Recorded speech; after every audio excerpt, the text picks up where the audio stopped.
So as you guys can see, I am at one of my favorite parks here in Southeast Michigan, one of the metro parks.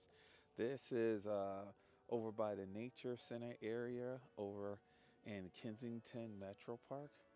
So one of the things I wanted to do today as I pan and show you what the scene is where I'm at. We got a lot of harsh sun. It is about just after noon time and everything's frozen over because it's been pretty dang cold. It's about 27 degrees right now. And I actually wanted to come out here and try my hand at something other than street photography when it's this cold out and I can't quite get to the see people on the streets to take photograph of people doing their things like I normally do. I basically will try other types of photography, and Freewell reached out to me to try out a filter kit here. This is the M2, and the reason I said it is, again, like I've said for all the collabs we had last year, and as we start 2025 and we keep continuing with the collabs that make sense for me and the channel, to get out and show you guys how I use it, see if it's something that you might want to use. And with that, I pretty much get to keep the filter kit when I'm done with the review. That's the only thing exchanging hands with me and Freewell. But I'm not new to Freewell. I actually use the Freewell system of filters for my XH2S with the power zoom, doing my video talking headpiece and video in general when I take out the Fujifilm XH2S. And I love that one. It's a variable ND filter on it and it does great. I tend to use the 2 to 5 filter on it. It's magnetic and so forth, and it's really nice. And so I was excited when they reached out to me and absolutely said yes. Now the cool thing about this kit here, when I open this up, one, as I fling things at myself, it's a number of filters in here. Now this, to me, this filter is set up, or filter system is set up right now for basically the photographer. This is a 77 millimeter filter, magnetic threads on it as well, for the filter ring that goes on, and then the magnets for each filter snap onto each other. You can stack them. I have a ND8, an ND64, an ND1000. We have a UV filter and a polarizing. And the cool thing about the polarizing is as you put it on, you just literally spin it on the filter adapter to get your different variations in polarization. I like that it comes in its own kit. I like that there's nice slim and compact. It fits right in my camera bag with no issue. It also has a D-ring on it, so you can actually attach it to the outside of your bag so you can have faster access to it. And this particular kit comes with all of the filters I said. And then I did ask Freewell to send me out an adapter ring, which they have step-up rings that you can get. Say you don't have a 77 millimeter. I have a 72 for the power zoom for the Fuji, which I do plan on using this on as well. So it'd make it easier for me to switch this back and forth between the cameras. Now, one of the features of this that I also like of the one I use for the Fuji for the power zoom is it even has its own lens cap, where I like this one a lot more because it actually has a clip on it. And take the gloves off because that's hard to do, and you can see right here, this clip will allow you to pull this off a lot easier than the current as I talk through my glove here, the current system I'm using for the variable filter. And I like that because these magnets are strong. I mean, these magnets are strong, and I'll show you guys that and some footage as we get going. But for right now, I'm out here for a reason, to put these filters on my Nikon Z8 with the we're going to start off with the 24 to 120 because that's a 77 filter. I want to try to get me a landscape shot here, and then I want to put on some of the other filters so I can get a little bit of long exposure as well, and then also kind of deal with the harsh sun that's hitting me right here. So enough talking, let me get some stuff set up here and get some images.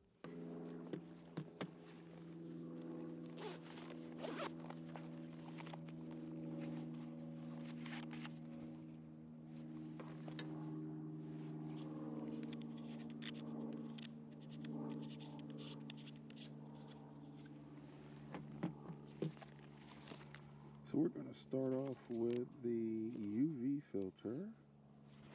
And that is it. And bam, that sticks right on there, as you guys see. And then I'm going to go with the circular polarizer so we can also deal with some of that sun. And as you guys see, bam, my lens hood goes right back on. And then we're going to put that right back in there, close this up. And let's get this over back to the little creek here and get some shots, see what I can do. Now, one of the things I wanted to show you when it comes to, like I said, how strong the magnets are on these. So right now I want to take off the circular polarizer and put on an ND filter to see about maybe trying to get me a long exposure and kind of see how it'll smooth out the sky and how it'll make this look maybe a little more ethereal. But so there's that, and that's one, and a nice good sound clip, and there it is. That's a nice little firm magnetic attachment there. And as I grab, we're gonna play around because I'm just want to have some fun with this, and we're gonna grab the, where's the 1000, because it's dark, it's bright, excuse me, out here, and that went on nicely. Now that's me taking them both off, and that's one off. And then if I decide to put the cap on here and protect it, that is on nice and easy. But you will need that to get this off, and that gets this off really nice. And again, I like that a lot about this version.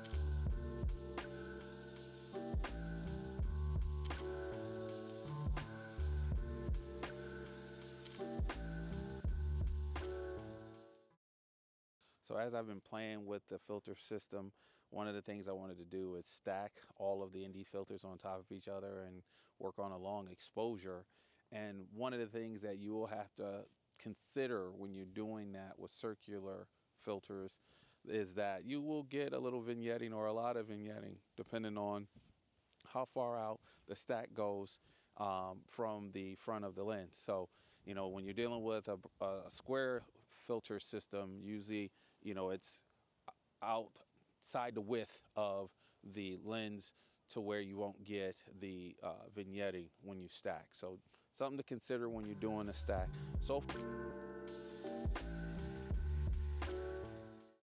now that I've done a little bit of long exposure with the filters, as a person that primarily on fun stuff goes out and shoots street photography, you know, if I'm walking around, say like right now with the Z8 and the 24 to 120 on here, it's bright.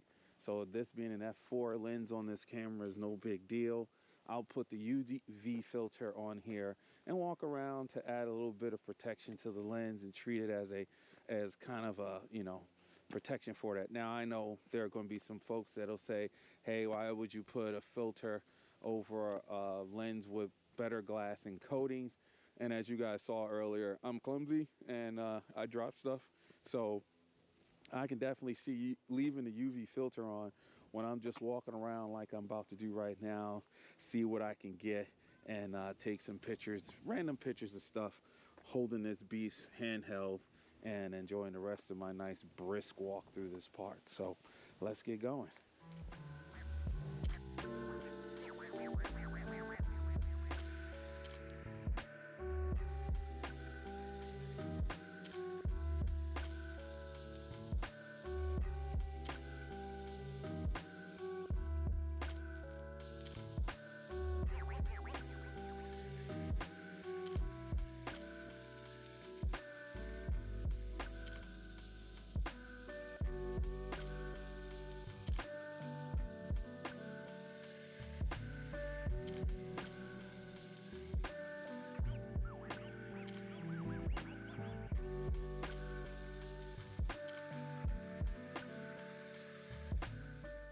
The 400 on, which is a beast, and 1 to 400 that is, so we can go after the birds that are perching and I can get closest shots.